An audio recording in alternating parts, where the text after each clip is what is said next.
senior race day and we're in the VIP with John McGuinness. It's very, very unheard of. There's a TT without McGuinness. Is it 3 decades of the TT and this is the first one you've missed? Yeah, I was racing in the 90s, yeah, 96 first time, a little two-stroke, 250 Honda, and feels like yesterday. It's weird, and it was 21 years ago, so this would have been my 21st TT. It would have been, well, I first come in 82 as a kid, so I was sat at home, and when I had my bump I thought I was finished. I thought there's no way I'm going to get to the TT. I couldn't move or do anything, and then I got some strength and thought, well, I've got to come back and get on the ferry and not miss it. And you know, we've had a good fun actually, and it's been a bit frustrating, but you know, it's nice to come over and give a little bit back, you know. Now, what is it like from your perspective? How frustrating is it not being out there racing? I mean, it must be mentally incredibly tough. Yeah, I mean, I've had lots of emotions. I've been in tears at times. I've been, and little things have set me off. All the cards I've had, well-wishing messages, lots of stuff on social media and stuff, which has been quite tough to take. And sometimes, you know, listening to the radio and listening to the boys go around, and well, you know, I've had a real good do, you know, 20 years, like I said, of riding around here, and I always pride myself in keeping out of trouble and not trying to hurt myself, and you know, I have done now, and it was probably at some stage I was going to have a bump, you know, but I've only had 2 crashes road racing over all the races I've done, you know, 20 TTs, 5 classic TTs, 10 Ulster Grand Prix, 18 Macaus, 24 Northwest, so I've done a hell of a lot of riding, but yeah, it's just frustrating, you know, and you know, it's nice to not have that pressure. As a rider, you always feel a lot of pressure, but you know, I soon have the helmet on and going around, you know, and it's just the nature of the injury as well, you know, it's not a simple injury, you know. I've broke my tib and fib. It came out of the bone, came out of the skin. I've had a skin graft. I've had you know, I'm not out of the woods yet. I've got a long time to fix, and you know, if it goes plain sailing, it's going to be 6, 7, 8 months before I can, you know, get back to any sort of normality. So it's yeah, it's been frustrating. Can you remember anything at all about the accident and the aftermath?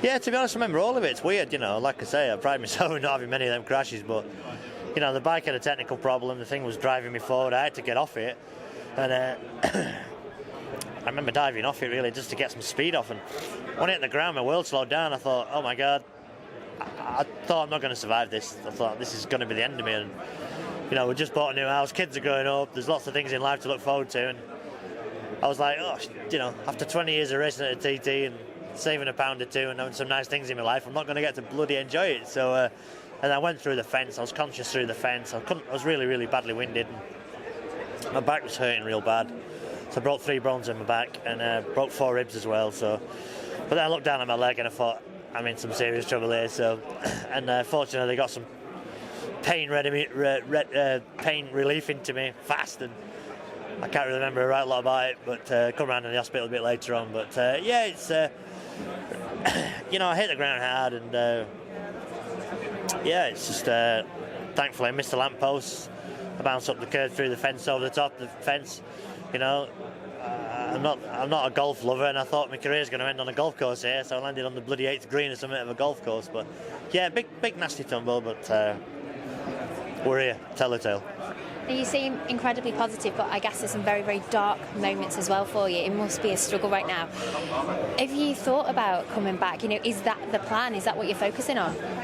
Yeah, again, it's dead easy to say. I get bitter and twisted and say I'm going to retire. That's it. I'm sick of it. You know, But I'm not. You know, if you do retire, if you claim you're retiring and you come back, you look a bit foolish. So I'm going to say nothing at a minute. You know, if you know, I'm bloody 5'9" on my left leg and I'm 5'6" on my right leg. So I've got a long road to recovery. But once I'm done and the pain's gone, and you know, see anybody's got any faith left in me, give me some decent bikes, you know. I mean, Superbike's going to be tough. I'll be 46 when everything's back online again, 46, 47. But, you know, I can do some classic racing, do some parading, do, you know, excuse me, maybe an electric bike TT or something. I don't know.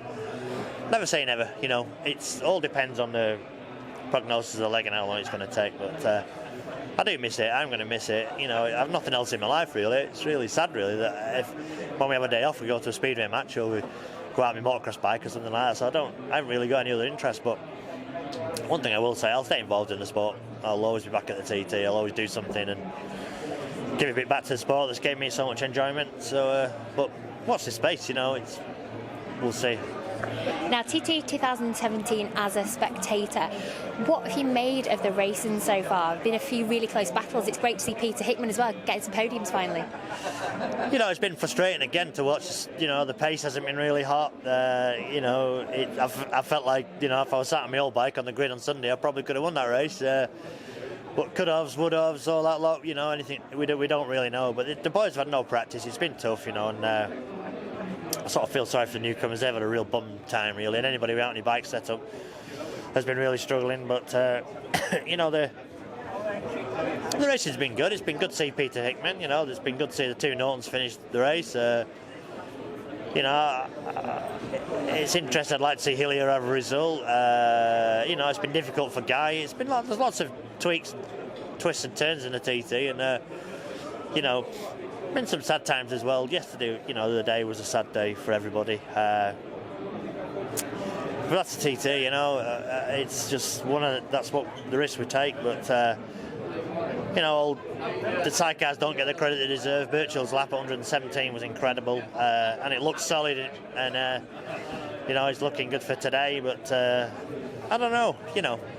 It's good to see old Michael Rutte. You know, he's actually older than me, and he won that race on the pattern. So yeah, hats off to Michael. And it's hard to sit there watch it thinking, oh, you know, I'd like to be in that race. But no, you've got to be on the bike. You've got to be in it to win it. And he did do so. Fair play, you know. Might see a guy get a podium now on the electric bike. I don't know.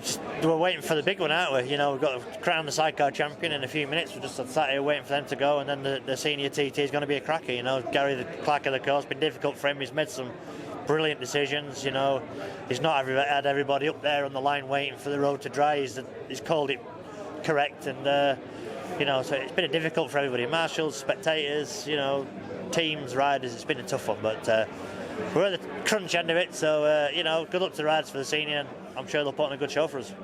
Finally, what's next for you? I guess go home, head down and focus on the recovery.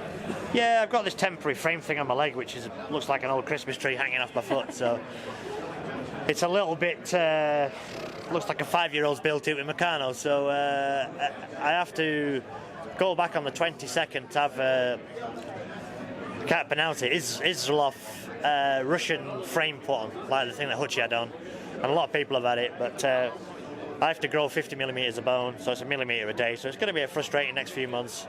But I've got great people, good family and friends, you know. So I've just got to be a good patient, do as I'm told, and then you know, fix, and then you know, I just want to have a good quality of life when I get my feet back, you know, everything back. But it's going to be tough, you know. I'm going to be rolling over in bed, ripping bed sheets with this thing on my leg, and a few other things are going to be difficult. But once the frame's on, I can get up on my feet, do some walking, get my muscles and strength back, and you know, look to the future.